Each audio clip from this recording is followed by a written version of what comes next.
जैव परिवर्तन।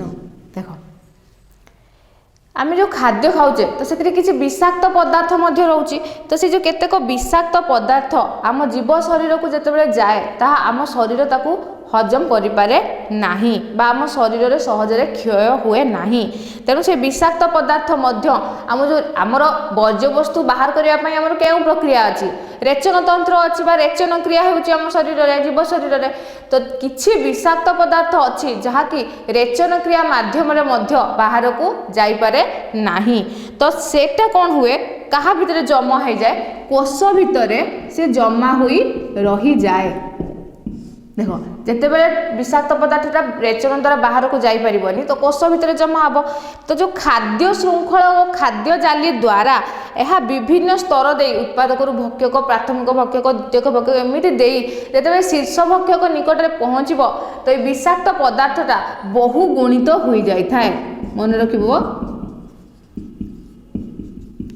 विषाक्त पदार्थटा रेचन प्रक्रिया द्वारा बाहर को बहिष्कार हो पारे ना बाहर को बाहर निर्गत हो पारे ना यह क्योंठी जमा हुए कोष मध्य जमा हुए खाद्य श्रृंखला और खाद्य जाली द्वारा यह गोटे गोटे खाद्य स्तर दे शीर्षक स्तर खाद्य स्तर में बहुगुणित हो जाए। यही विषाक्त पदार्थर परिमाण प्राणीर सहन शक्तिर बाहर को चलीगले शरीर में विभिन्न प्रकार रोग सृष्टि होता है। देख आम शरीर जी कैपेबिलिटी आम जी सहज कर जदि अधिक होगला तो सेतेबेले आमको रोग होता है। तो बुझीपाल आमको जो रोग सृष्टि होची कौन पाई सृष्टि होची आम देहरे जो रोग होची एई विषाक्त पदार्थर अधिक वृद्धि हवा जोगु ए विषाक्त पदार्थ आम शरीर में जो अच्छी ताहा आम शरीर में क्षय हो पारनी रेचन क्रिया द्वारा बाहर को जाई पारनी तो खाद्य स्तर दे जिते शीर्ष स्थान में पहुँची बहुगुणित हो जाऊँगी जिते आम सहन शक्ति बाहर को जाऊँगी सेतेबेले आम शरीर में रोग सृष्टि होता है। किछि विषाक्त पदार्थर यहीपरि विषाक्त पदार्थर क्रमागत वृद्धि को आम कौन कह जैव परिवर्तन। बुझिपार जैव परिवर्तन कौन आम जीव शरीर में जो विषाक्त पदार्थर क्रमागत वृद्धि को जैव परिवर्तन कहा जाए। किछि कीटनाशक औषधर जैव परिवर्तन हेतु चढ़ई मानकर अंडा खोलपा तैयारी में बाधा प्राप्त होता है। बुझिपारे किसी कीटनाशक औषध जो आम व्यवहार करुचे जैव परिवर्तन पाई तो जहाँफल कि किसी चढ़ई मानकर अंडा खोलपा तैयारी हो पारे आउ किसी प्राणी मानकर प्रजनन क्षमता ह्रास पाईगलानी। मनीष जैव परिवर्तन सबुठारु अधिक क्षतिग्रस्त होउची। मन रखिबा ए जैव परिवर्तन अधिक क्षति बा अधिक प्रभाव कहा उपरे पड़ुची मनुष्य उपरे कौन पे पड़ुची कहीं मनुष्य सर्वभोजी मनुष्य तृण भी खाई थाए मांस भी खाई थाए तो सब प्रकार खाई थाए तेणु मनुष्य जो भात रुटी साग फल माछ मांस जहाँ भी खाऊची सबुथिरे कीटनाशक आम आजिकल समस्त तुम्हें निजे पेपर फेपर देखुव कौन सबुथिरे कीटनाशक मिशुची तो से मनुष्य जेहेतु सर्वभोजी सबू खाऊची तो जैव परिवर्तन और रोगर अधिक शिकार तेणु किए होची एई मनुष्य अधिक शिकार होची। जैव परिवर्तन जोगु आम शरीर में विभिन्न प्रकार कीटनाशक वर्धित परिमाण में जमा होची और विभिन्न प्रकार रोगरे आक्रांत होउछंती। तो बुझिपार मनुष्य को अधिक कौन पाई रोग होता है कहीं विषाक्त पदार्थ अधिक मात्रा रे आम शरीर में वृद्धि हेले जैव परिवर्तन घटुची बा रोग वृद्धि आम शरीर में रोग सृष्टि होची। मनुष्य जेहेतु भात रुटी साग माछ मांस फल क्षीर सबू खाऊची सर्वभोजी तो ताकू अधिक परिमाण में रोग सृष्टि होउची। तो आमर परिसंस्थार क्रियात्मक दिगरे थर्ड पॉइंट पोषक चक्र सरीला देन फोर्थ कौन थिला समस्थिति।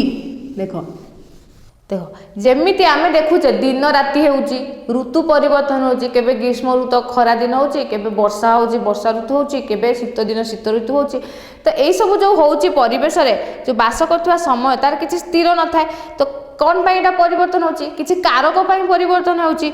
तो परिवर्तनशील बाह्य परिवेश सफल बंची रखिबा पाई जीव शरीर अंत परिवेश को स्थिर रखा चेष्टा करें कहीं परिवेश सहित आमको खाप खुआई चलैया पड़ो परिवेश उपर आम डिपेंडेंट अच्छे निर्भरशील अच्छे तो परिवेश जेहेतु दिन राति ऋतु परिवर्तन होउची तो आम जीव शरीर तेणु अंत परिवेश को आम संतुलन रखी पारिबा।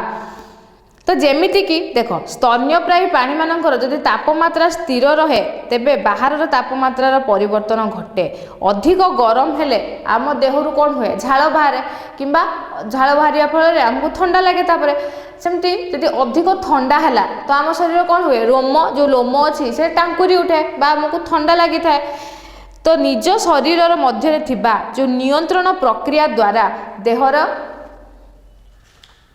नियंत्रण प्रक्रिया द्वारा देह भितर समस्थिति रक्षा हो पारुची। तो बुझीपार जमी परिवेश सहित खाप खुआई चलने आम शरीर जिते ठंडा अधिक गरम होमको से गरम लगुच तो आम शरीर झाड़ बहुची आमको ठंडा लगुच ठंडा लगे आम लोम टांकुरी उठुची आमको ठंडा लगुच। तो जो नियंत्रण रोचे आम जीव शरीर अंत परिवेश और बाह्य परिवेश स्थिति जमी समतुल रोचे दुई जन भितर समन्वय रोचे बोली। तो सेमिति गोटे परिसंस्थार समस्थिति रक्षा करने उपादान मानक मध्य संतुलन रहिबा निहाती आवश्यक।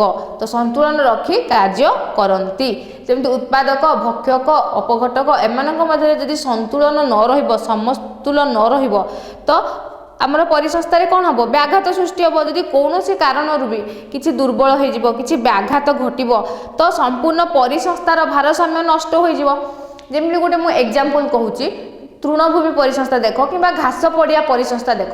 तो जो घास पड़िया परिसंस्था कौन सी भी कारण मृत्तिका क्षय हो कि अग्नि संजोग हो कि अधिक चारण जोग हो कौन सी भी कारण जदि से घास पड़ियार घास मरीज कि घास न रहिबो तो घास न रहिले से झिंटिका रहिबे कि झिंटिका रहिबेनी। तो उत्पादक जदि घास न रहिला तो हमर जो झिंटिका अछि तो घास जदि नथिबो से खाइबा को पाइबेनी तो सेमाने सेठी रहिबेनी। जदि झिंटिका न रहिबो तो झिंटिका जदि घास खाइबा को न पाइला मरीजिबो। झिंटिका जदि न रहिबो तो बेंग रहि परिबो कि ना। तो बेंग कौन खाइबो पुणी बेंग झिंटिका को खाइ बंचुची। तो जदि झिंटिका न रहिबो तो बेंग भी रहिबेनी जदि बेंग न रहिबो साप भी रहिबोनी। तो तेणु परिसंस्थार जो आमर भारसाम्य रहिबा दरकार न रहिले कौन सी भारसाम्य रे जदि परिसंस्थार भारसाम्य नष्ट हो जिवो संपूर्ण भाव नष्ट हो जिवो। जदि किछि भी तांको मध्य रे व्याघात सृष्टि हेबो ताहले ताहा संपूर्ण रूपे नष्ट हो जिवो। जदि परिसंस्थार उपादान थिबा उपादान मानक मध्य रे समन्वय बा संतुलन परस्पर मध्य रे रक्षा हेबो ताहले परिसंस्था सुस्थ रूप रे कार्य करि पारिबो। तो बुझिपाल समस्थिति कौन। तो एहीपरि परिसंस्थार क्षयगतिता तेणु परिसंस्थार सफल कार्यकारिता पाई समस्थिति एकांत आवश्यक। तो बुझिपाल ये जो घास पड़िया परिसंस्था मुझे देखली तो घास पड़िया परिसंस्थार जदि घास न रहिला तो झिंटिका रहिबनी झिंटिका न रहिले बेंग रहिबनी बेंग न रहिले साप रहिबनी साप न रहिले चिल रहिबनी। तो तेणु एमाने सब कौन गोटे गोटे उपादान परिसंस्थार उपादान भितर जाउछंती। उपादान भितर मु तुमको बुझेइतिली कौन थिला अजैविक उपादान उत्पादक भक्षक अपघटक। तो यही चारि जण उपादान मध्य यदि संतुलन ठीक न रहइबो समन्वय ठीक न रहइबो ताहले परिसंस्थार क्षय घटिबो। जोटा एग्जांपल एटा तुमे बुझी पारिलो। तेणु परिसंस्था पाई समस्थिति निहाती आवश्यक। बुझी पारिलो समस्थिति कौन। तो एबे देखिए जो परिवेश ये परिवेश रे किसी समस्या सृष्टि होउची जो समस्या पे आमे भी यही समस्यार उपभोग करुचे बा समस्यार असुविधार सम्मुखीन होउचे। तो समस्यार कारण कौन। आगुरी जो आदिम मनीष बसवास करुला केउठी बसवास करुला जंगल में बसवास करुला। एबे तो आमे बिल्डिंग करूचे केते बड़ बड़ फ्लैट नौचे तो रोचे। तो आगुरी आदिम काल में मनुष्य कौन करुला जंगल में बसवास करुला बण जंगल खाऊला कौन पशु पक्षी शिकार करी खाऊला किंबा फलमूल संग्रह करी खाऊला। तो सेतेबेले से प्राकृतिक विपर्यय को मध्य भय करुला जो प्राकृतिक विपर्यय जहाँ भी आसे ताको भय करुला। पूजा क्या करुला चंद्र सूर्य इंद्र एमानंकु पूजा करुला। किंतु आस्ते आस्ते विज्ञानर प्रगति फल टेक्नोलोजी डेभलप करने फल तो कौन है प्राकृतिक प्रक्रिया विषय रे ज्ञान आहरण कला। जो प्राकृतिक प्रक्रिया जहाँ भी रोचे तापर मनुष्य आस्ते आस्ते ज्ञान आहरण कला। तापर आस्ते आस्ते से प्रकृति को भय कला नहीं फल अत्यधिक लोभ जो से आवश्यकता ठारू तार अधिक परिमाण में प्राकृतिक संपदर अपव्यवहार कला। निजर सुविधा पाई प्राकृतिक धारा परिवर्तन आला। तेणु प्रमाण स्वरूप परिणाम स्वरूप प्राकृतिक विभव धीरे धीरे क्षय होबारे लागिला। देख गोटे जिनिस तुमको जेतिकी दरकार अच्छी जदि आवश्यकता जेतिकी अच्छी ताठू जदि अधिक परिमाण में तुम खर्च कर व्यवहार अपव्यवहार कर तो से जिनसटा कौन नष्ट हो आस्ते आस्ते से जिनस नष्ट हो। तो मनुष्य ठीक सेमिति जेतेबेले प्रकृति विषय ज्ञान आहरण कला तो प्रकृति को भय कला ना ता निज लोभ पाई और निजर आवश्यकता ठारू अधिक से प्राकृतिक संपदर अपव्यवहार करिला। परिवेश रे परिवर्तन जोगु एबे जीव जगत उपरे तार प्रभाव परिलक्षित हेलानी। जदि एही अवस्था लागि रहे तेबे पृथ्वी पृष्ठरु जीव सत्ता लोप पाई जीव।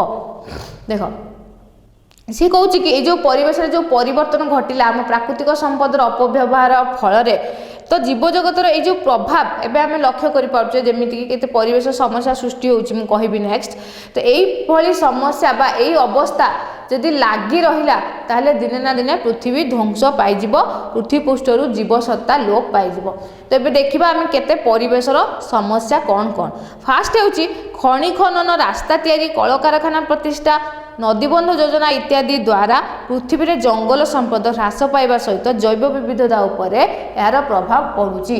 तो फास्ट कौन कहला जंगल संपदर जंगलर ह्रास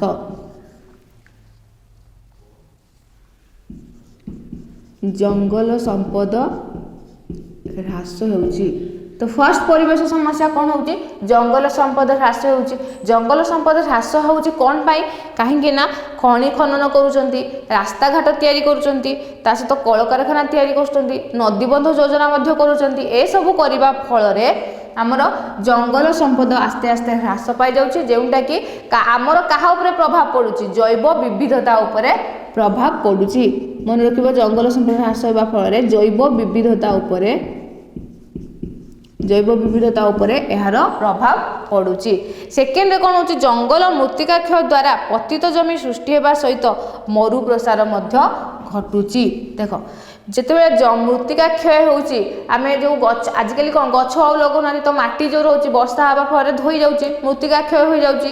जंगल मध्य आम नष्ट कर दौचे जमीक आम खनि कर दौचे से कारखाना तैयारी कर दौचे आम जो कारखाना तैयारी होची बड़ बड़ फैक्ट्री जो सब तैयारी होची केमी तैयारी होची गोटे गोटे जंगल को काटी ताको नष्ट कर दे तापर तैयारी करचंती तो जंगल नष्ट हो जाउची। जंगल मृत्तिका ह्रास क्षय जोगु पतित जमी सृष्टि होउची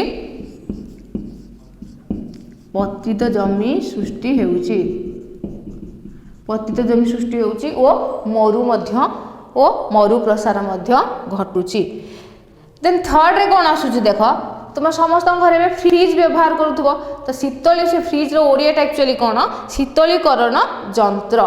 तो से आमे जो फ्रिज व्यवहार करछे आमे तो खुशी होचे हाँ हमको जिनसटा ठंडा रहउची आम जिनसटा भल रहउची किंतु सेथिरे गोटे गैस बाहरी थाए कौन बाहरी थाए क्लोरोफ्लोरो कार्बन CFC मन रखिबो CFC। तो यही जो शीतलीकरण जंत्र पर यही जो क्लोरोफ्लोरो कार्बन यूज होउची यही गैस जो व्यवहृत होउची ताहा ओजन स्तर रे छिद्र सृष्टि कलानी। यार प्रभाव केउंठी पडुची ओजन स्तर रे जहाँ फल रे ओजन स्तर रे छिद्र सृष्टि हेलानी। तो फल रे सूर्य ठारू जो अति बाइगणी रश्मि आसे तो एबे पृथ्वी पृष्ठ रे सीधा सड़क पड़ुची जहाँ फल रे कि लोक मानकर चर्म रोग सृष्टि होउची बा कैंसर मध्य सृष्टि होउची ओ आखि रे पतला रोग आखि रे मध्य रोग सृष्टि होउची काहेकि ना अति बाइगणी रश्मिटा डायरेक्ट नियंतिनी तो ताकू प्रोटेक्शन दबा पई हमर गोटे कोन थिला पृथ्वी पृष्ठ रे ओजन लेयर बा ओजन स्तर थिला किंतु ए क्लोरोफ्लोरो कार्बन जोगु ए ओजन स्तर रे छिद्र सृष्टि होइला छिद्र सृष्टि होइची जहाँ फल रे कि सूर्य जो अति बाइगणी रश्मि आसुची ता सीधा सड़क पृथ्वी उपरे पड़ुची ता फल रे पृथ्वी रे लोक मानकर शरीर रे चर्म कर्कट देखा रोग देखा जाउची। देन फोर्थ आसुची वायुमंडल अंगारकाम्ल और अन्य सबुज कोठरी गैस रो परिमाण मध्य वृद्धि जोगु सबुज कोठरी रो प्रभाव परिलक्षित होउची एनु धीरे धीरे वायुमंडल रे तापमात्रा बढ़ी यह विश्व तापमान और ग्लोबल वार्मिंग रो कारण बा हेलानी। फोर्थ रे कौन होउची ग्लोबल वार्मिंग।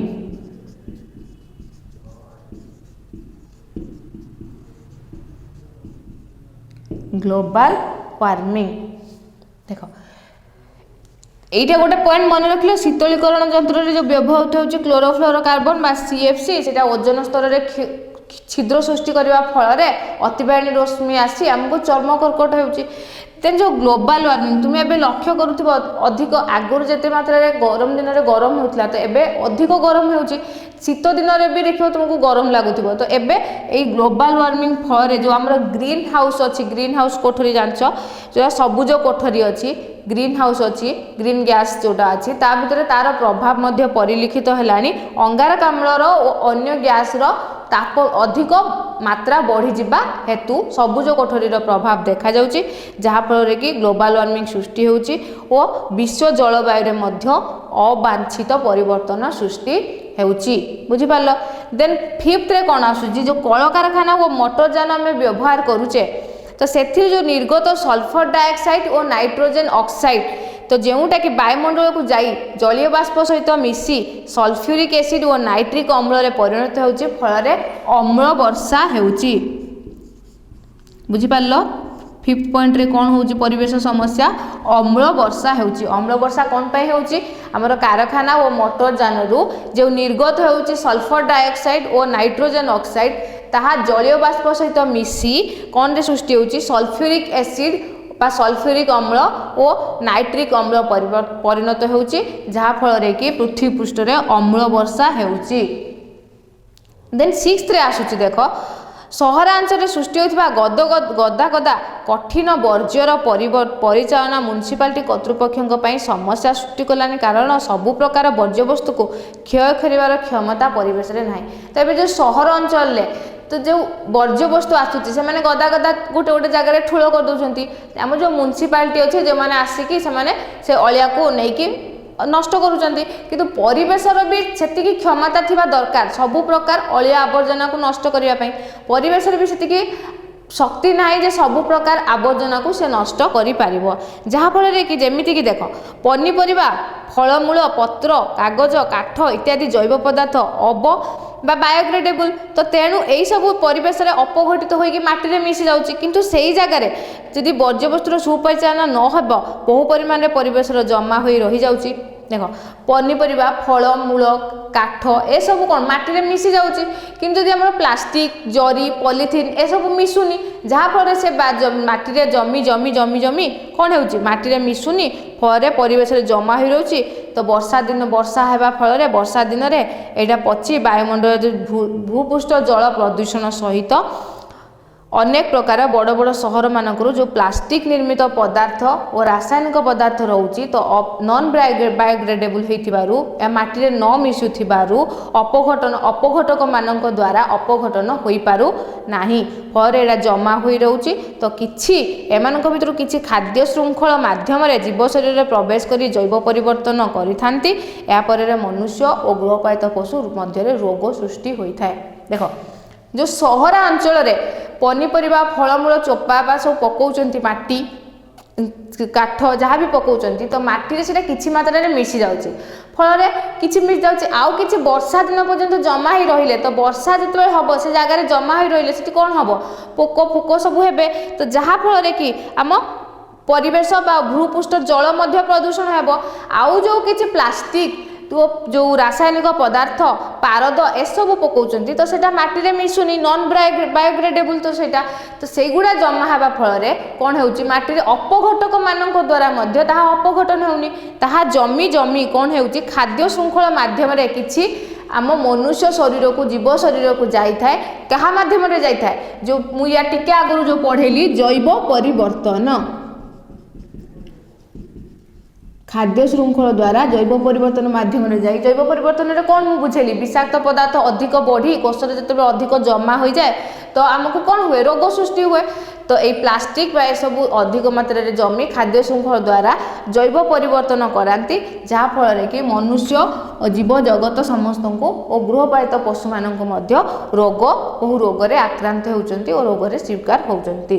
तो बुझिपाल परिवेश समस्या फास्ट देखिले जंगल संपद ह्रास होउची जहाँ फल जैव विविधता उपरे प्रभाव पड़ुची। सेकेंड रे हमर जंगल क्षय मृत्तिका क्षय जो पतित जमी सृष्टि होउची और मरु प्रसार मध्य घटुची।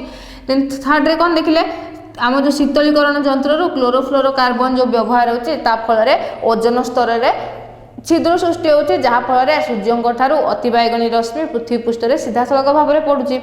देन तापर कौन देखिले आम ग्लोबल वार्मिंग देखिले तापर कौन देखिले कलकारखाना जो ऑक्साइड बाहर जलीय बाष्प सहित मिसी अम्ल सृष्टि होउची जहाँ फल अम्ल वर्षा होउची देन लास्ट आम कौन देखिले आम जो अलिया आवर्जना गदा हवा फल पृथ्वी मध्य प्रदूषण सृष्टि होउची ए सबुर समाधान करबा पई हमको कौन करबा उचित देखो तो आमको मन रखा हेब जे आम पूर्वपुरुष मान ग्रहण कर परिवेश को आमको सठिक भाव में सुस्थ भाव में आम नेक्स्ट पीढ़ी को पर पीढ़ी को आम देबा आमर दायित्व मनीषर लोभ और असंजत व्यवहार जो समग्र पृथ्वीर परिवेश एवं ध्वंस पाइबा लगे परिवेश में जहाँ भी प्रदूषण जहाँ भी समस्या सृष्टि होउची कौन पाई सृष्टि होउची तार मूल कारण किए मनुष्य कहीं मनुष्य अधिक लोभ तार लोभरे अधिक लोभरे निज आवश्यकता ठारू अधिक अपव्यवहार करुच्ची प्राकृतिक संपदर जहाँ फल परिवेश प्रदूषण होउची बा परिवेश रे अनेक समस्या सृष्टि होउची पृथ्वीर परिवेश एवं ध्वंसमुख को गति करुच्ची तेणु पृथ्वीर सबु देश और साधारण व्यक्ति परिवेश सुरक्षा और परिवेश उन्नति पर यत्नवान होगा आवश्यक परिवेश विषय युवपीढ़ी और वयोज्येष्ठ व्यक्ति समस्ते सचेतन होगा मेनली कौ माने सचेतन होगा अधिक जरूरी आमर युवपीढ़ी सतर्क हेले तो सी मैंने बुझे पारे तो वयोज्येष्ठ व्यक्ति माने मध्य सतर्क होगा उचित यही सचेतनता कार्यक्रम उभय ग्रामांचल सहरांचल निकटने पहुँचवा निहाती आवश्यक तो भारत में स्वेच्छासेवी संगठन मान तरफ किसी कार्यक्रम बा गठन करा जायछि परिवेश समस्या को समाधान करिबा पाई फर्स्ट दिल्ली और आखपाख अंचल वायु प्रदूषण उपर गवेषणा करिबा पाई सबुज बलय सृष्टि पाई 1979 मसीहा ठारू कल्पवृक्ष नामक एक संस्था कार्य करुछि मन रखिबो दिल्ली रे कल्पवृक्ष बोली गोटे संस्था कार्य करुछि केबे 1979 रु कौन पाई कार्य करुच्ची दिल्ली आखपाख अंचल वायु प्रदूषण को रोकवा पाई तो यही संस्था तरफ कार्यक्रम कौन करा जाउची देख स्कूल छात्र मानू परिवेश सुरक्षा विषय रे शिक्षा दिया जाउची तो यह व्यतीत डेराडून अंचल खनि उत्तोलन जो समस्या सृष्टि होतिबा परिवेश समस्या उपरे यही संस्था कार्य करुची तो फर्स्ट कौन मन रखिर दिल्ली ता आखपाख अंचल कल्पवृक्ष बोली गोटे संस्था गठन करा जायछि केबे ठारू 1979 मसीहा ठारू यही संस्थार मुख्य कार्यक्रम कौन कॉलेज रे जो छात्र छात्री पढ़ुचंती सेमानंकु परिवेश उपरे परिवेश सुरक्षा उपरे अधिक शिक्षा दिया जाउची तो यह छड़ा मध्य डेराडून अंचल जो खनि उत्तोलन जोगु जो परिवेश समस्या सृष्टि होउची ताहा मध्य एही कल्पवृक्ष संस्था कार्य करुची सेकेंड देखो केरल शास्त्र साहित्य परिवेश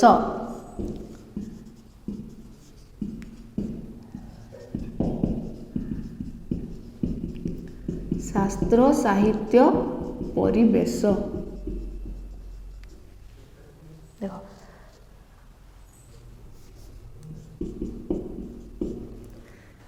देन सेकेंड रे कौन आसला केरल शास्त्र साहित्य परिषद बोली गोटे संस्था जोटा कि तार कार्य कौन थिला तार से कार्यक्रम कौन थिला गोबर गैस और धूमहीन कोयला और चूलार व्यवहार करी गाँ मानक सचेतनता सृष्टि करने उद्देश्य रे यही संस्था कार्य करुला ये संस्था केबेठु हैला 1970 रु तो बुझिपाल तो केरल शास्त्र साहित्य परिवेश परिषद बोली गोटे संस्था सृष्टि करागला केबेठु 1970 रु तो यार कार्यक्रम कौन थिला ग्रामांचल गाँ मानकरे धूम विहीन चूल्हा बा ओ गोबर गैस व्यवहार करी रोषेई करने को सेमानंकु गाँ मानकरे सचेतनता सृष्टि करा जाउतिला देन थर्ड रे देखो 1883 मसीह प्रतिष्ठित बॉम्बे नेचुरल हिस्ट्री सोसाइटी वन्यजीव संरक्षण और परिवेश सुरक्षा उपरे कार्य करुछि केबेठु 1883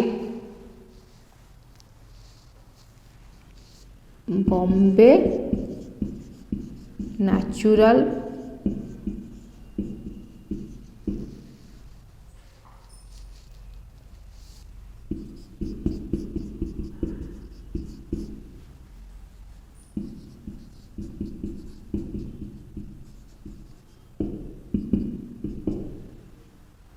बॉम्बे नेचुरल हिस्ट्री सोसाइटी।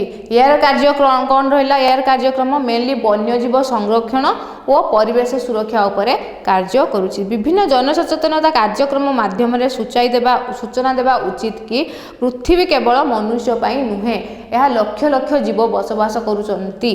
तो तेणु माटी पानी पवन वृक्षलता समस्त सूर्य आलोकर व्यवहार उपरे समस्त जीव जगत निर्भरशील रही, सूर्यालोक को व्यवहार करिवार अधिकार मध्य अछि।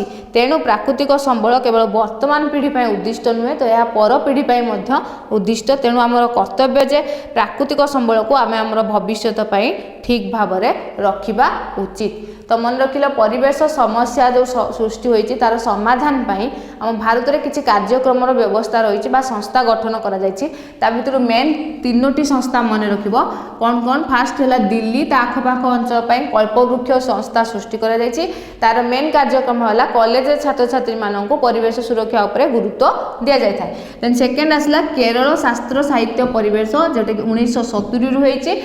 यही संस्थार कार्यक्रम थिला कि ग्रामांचल गोबर गैस बा धूमहीन चूल्हा व्यवहार करी रोषेई करने को सचेतनता सृष्टि करा जाउथिला। देन थर्ड आसला 1883 बॉम्बे नेचुरल हिस्ट्री सोसाइटी जोटा कि वन्यजीव संरक्षण सहित परिवेश सुरक्षा उपरे मध्य गुरुत्व दिया जाउथिला। तो ये 3टी मन रखिबो।